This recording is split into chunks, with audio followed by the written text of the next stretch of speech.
Здравейте, скъпи приятели! Добре дошли отново в моя канал. Днес записвам пак едно бързичко видео, защото ми остана малко време.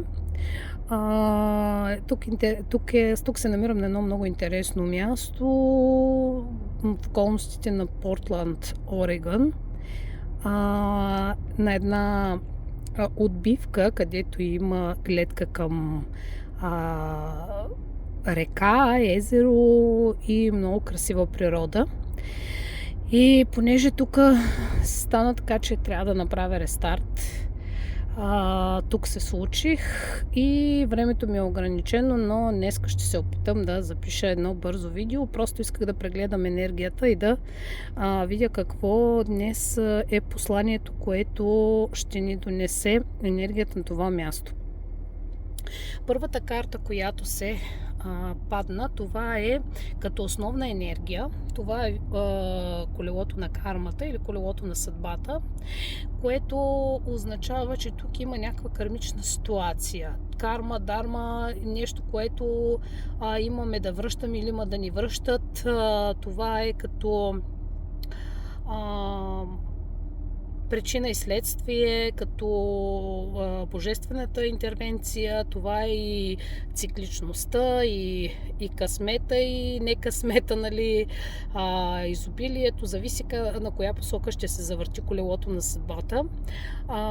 Това е, нали, възход и падение, обстоятелствата, това е божествената воля, това е сляпата справедливост.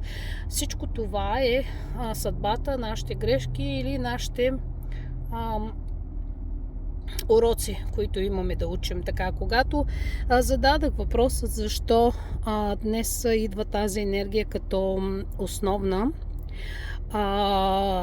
ми беше отговорено, че причината всъщност е този тук Румпелштилцкин, или както му беше името, като имаме 4 зодии, които са Овен, Водолей,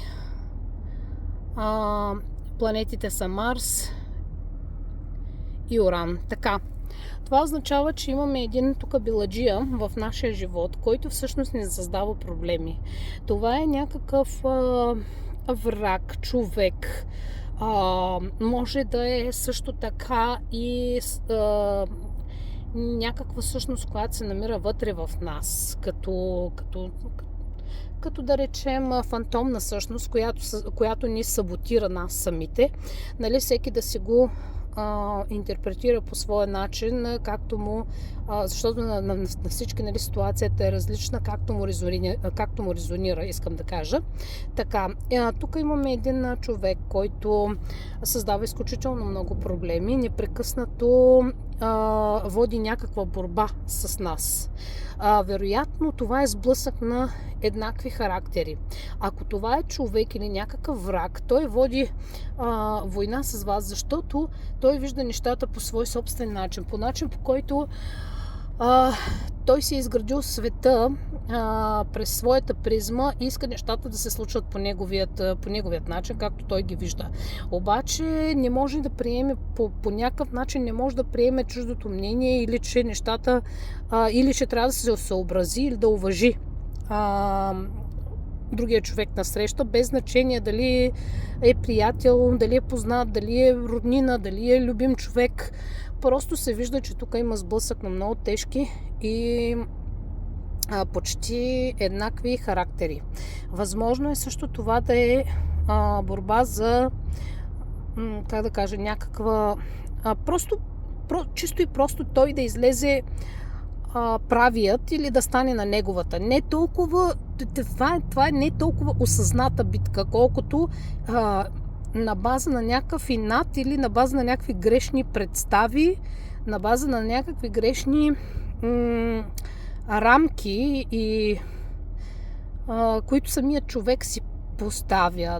Но се вижда, че заради това, че той не е достатъчно израснал и не е достатъчно развил в себе си, той постъпва като дете, как да кажа, като невръстеник, като недоразвит, защото се вижда, че няма разсъжденията на този възрастния. Всичко се поражда от някаква агресия, от някакви, може би, вътрешни негови травми, които бавно, но сигурно са се загнездили в неговото енергийно поле. И когато срещне силна личност, която да го не бих казала доминира, по-скоро той се има за доминант, но която горе-долу да е на неговото ниво и в него просто се така предизвиква една агресия, която му го предизвиква към борба. Проявява се една агресия, го предизвиква към битки и да става на неговото не заради някаква определена цел, просто така, защото така се усеща силен. Това е малко един вид психопатщина и той по този начин се усеща силен, по този начин бори слабостта си. И естествено, че угажда си на егото и се чеше егото по този начин, като победата е един вид като лекарството за неговото психично заболяване, така да го наречем, нали, в кавички. Може и да не е в кавички, всеки си знае ситуацията. Така. Другото, което се случва, това всъщност, нали, е причината за това днес да се падне тази карма и човекът, който ще получи някакво, може би, наказание или може да не е точно наказание заради някакви неща, с които ви е навредил. Чрез тази борба, тази битка ви е създал изключително много проблеми. В момента този човек е в едно такова състояние на размисъл.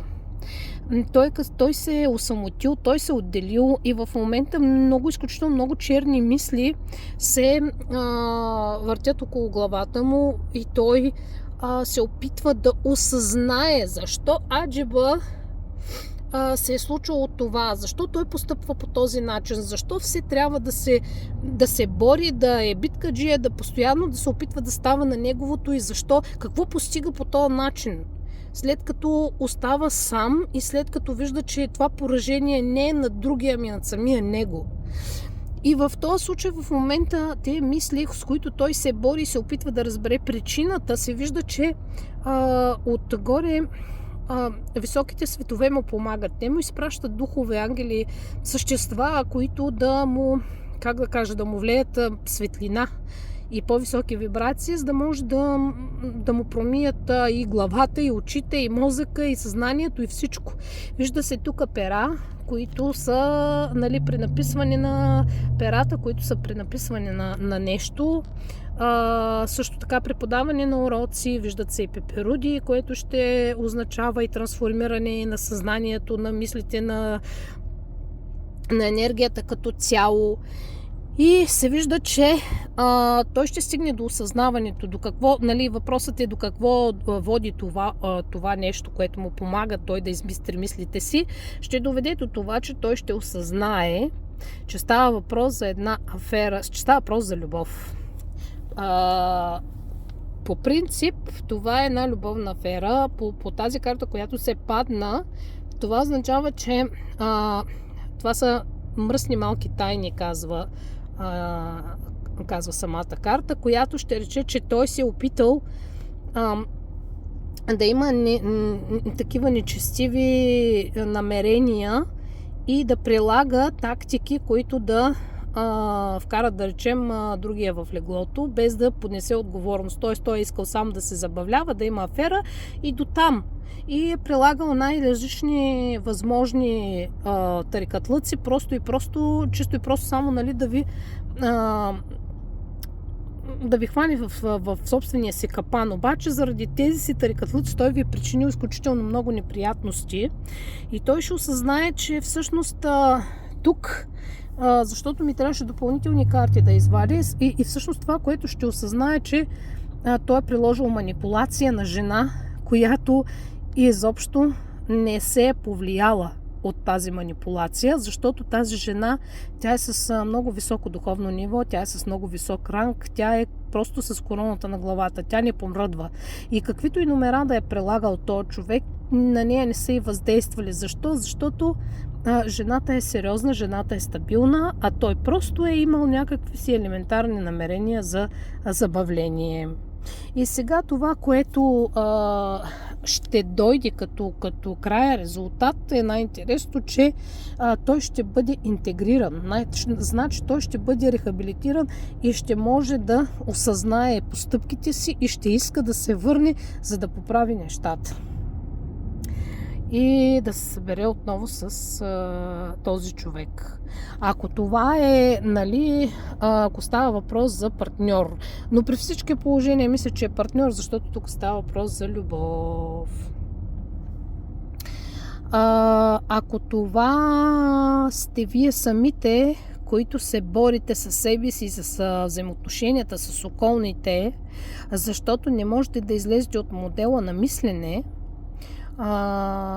вие в момента сте в някаква трансформация, с която трансформация вижте си ли ви помагат. За да осъзнаете, че има нещо повече от това само да влизаш в краткотрайни взаимоотношения, без да има някакъв потенциал за развитие.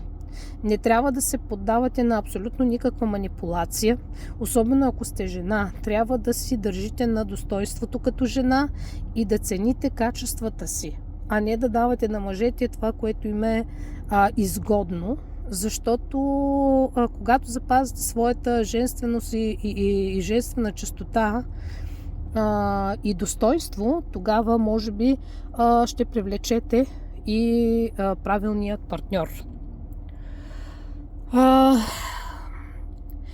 Това е горе-долу, което виждам, и енергията всъщност много ми харесва, защото се вижда, че който и да е навредил по какъвто и да е начин или каквато и да е било причината е била, ако това е външен човек, примерно, който не е вредил, той не е вредил заради това, че ние сме имали някаква афера с даден човек, примерно, и той просто е завидял на аферата, или може пък да не е афера, може пък да са някакви много приятни, близки взаимоотношения, може да са и работни, може да са и всичко. Просто някой завижда на това, че някакви хора си пасват, разбират се така имат някакви хармонични взаимоотношения, и този човек прилага всякакви видове тук манипулации, за да създаде неприятности. Но тук се вижда, че каквато и да е причината, който и да е този човек, който е причинил неприятности, и то се вижда, че тук определено е пострадала жена, но този човек ще се върне, за да оправи нещата, който и да е той, и се вижда, че по колелото на съдбата той в момента го вкарват в, не бих казала наказание, по-скоро едно израстване и осъзнаване, което е прекрасна новина. Това бяха за днеска енергиите, и като послание е прекрасно, и да се надяваме, че всеки, който е имал някакви неправилни постъпки към нас и намерения, ще се осъзнае и ще бъде готов да ги поправи. Благодарим на висшите сили за информацията днес и пожелавам на всички любов и светлина. И до следващия път.